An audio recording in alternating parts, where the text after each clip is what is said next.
Students, तो चलिए आज हम लोग शुरुआत करते हैं क्लास 10 के एक्सरसाइज 5.2 के क्वेश्चन नंबर 2 का, जो कि है choose the correct choice in the following and justify. इसमें हम लोगों को क्या बोला गया है कि नीचे जो दो क्वेश्चन दिए गए हैं वो ऑप्शनल है, ठीक है। उसमें जो ऑप्शंस है उसमें से जो करेक्ट ऑप्शन है वो हम लोगों को चूज करके बताना है। तो इसके अंडर पहला क्वेश्चन जो है वो क्या है, 30th term of the AP 1074 और ये कंटिन्यू हो रहा है। तो हम लोग को क्या फाइंड करना है कि ये जो एपी गिवन है उसका 30th टर्म क्या है, मतलब 30th प्लेस पे कौन सा नंबर आने वाला है। तो इसको फाइंड करना बहुत इजी है। अब देखिए, ध्यान से देखिएगा करेंगे कैसे इसको।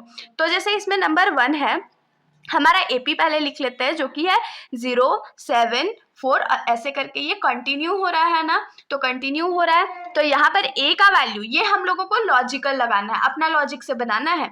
ए का वैल्यू क्या है, तो 10 है। डी का वैल्यू क्या है, तो second term minus first term होता है ना, तो 7 माइनस 10 जो कि हो जाएगा -3। डी का वैल्यू भी हो गया। और एन हम लोग को क्या फाइंड करना था, कौन सा नंबर फाइंड करना था, तो 30th नंबर फाइंड करना था ना, इसलिए एन का वैल्यू हमारे पास 30 है। तो अब देखिए हमारा जो फॉर्मूला होता है वो क्या था, तो A N is equals to A plus N minus 1 into D. तो ए 30 का वैल्यू हम लोगों को फाइंड करना था। ए का वैल्यू हमारे पास क्या है, 10 है, प्लस एन हमारा क्या है, तो 30 है, -1, और डी हमारा क्या है, तो -3 है।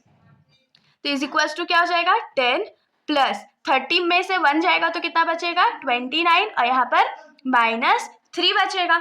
अब हम लोग इसको मल्टीप्लाई कर लेते हैं, तो यहाँ पर तो 10 रहेगा, प्लस माइनस माइनस हो गया, और 29 इंटू 3 करते हैं तो 9 3 जा कितना होता है, 27, बाकी हाथ में रहा 2, 2 3 जा 6 1 7 और एक 8, तो यहाँ -87 हो गया।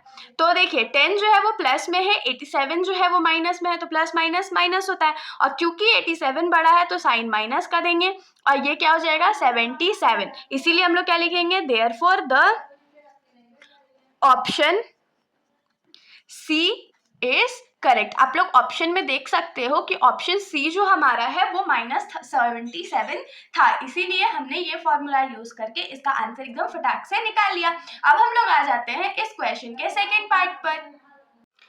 तो सेकेंड पार्ट का क्वेश्चन हमारा क्या है, 11th term of the AP. AP हम लोगों को गिवन है और हम लोगों को उसका 11th पार्ट फाइंड आउट करके बताना है। तो एकदम पिछले जैसे क्वेश्चन की तरह हम लोग इसको बनाएंगे। तो हमारे पास जो एपी है वो क्या है, तो -3 -1/2 फिर 2 और ऐसे करके ये कंटिन्यू हो रहा है। तो इसके मुताबिक हमारा फर्स्ट टर्म क्या है, -3 है। हमारा जो कॉमन डिफरेंस वो क्या है, तो second term minus first term, तो सेकेंड टर्म -1/2 था, माइनस फर्स्ट टर्म -3 था। तो इसको सॉल्व करेंगे तो ये क्या होगा, -1/2 माइनस माइनस प्लस, और 3 को हम लोग क्या लिख सकते हैं, तो 3/1 लिख सकते हैं। नीचे एलसीएम ले लेते हैं तो 2 हो जाएगा। 2 के टेबल में 2 कितने बार में आता है, 1 बार में आता है, तो 1 1 जा 1, और ये माइनस प्लस 1 के टेबल में 2 कितने टाइम्स में आता है, तो 2 टाइम्स में आता है, तो 3 2 जा 6, तो 6 में से 1 गया तो कितना बचेगा, 5 बचेगा, और नीचे 2। तो कॉमन डिफरेंस जो हमारा क्या है, तो 5/2 है। और कौन से नंबर का टर्म हम लोगों को फाइंड करना है, तो n का वैल्यू क्या हो जाएगा, तो 11th हो जाएगा। अब हमारा जो फॉर्मूला था वो क्या था, तो an is equals to a plus n minus 1 into D, ये हमारा फॉर्मूला था। अब क्योंकि हम लोग 11th टर्म फाइंड कर रहे हैं इसलिए a11 लिखेंगे इज इक्वल्स टू a का वैल्यू हमारा -3 है, प्लस n का वैल्यू हमारा कितना है, तो 11 है, -1, और d का वैल्यू क्या है, तो 5/2। तो ये क्या हो जाएगा, -3 प्लस 11 में से 1 जाएगा तो कितना बचेगा, 10 इंटू 5/2, तो 2 और 10 कट गया तो कितना बचेगा, 5 बचेगा। तो यहाँ क्या हो जाएगा, -3 प्लस 5 5 जा 25।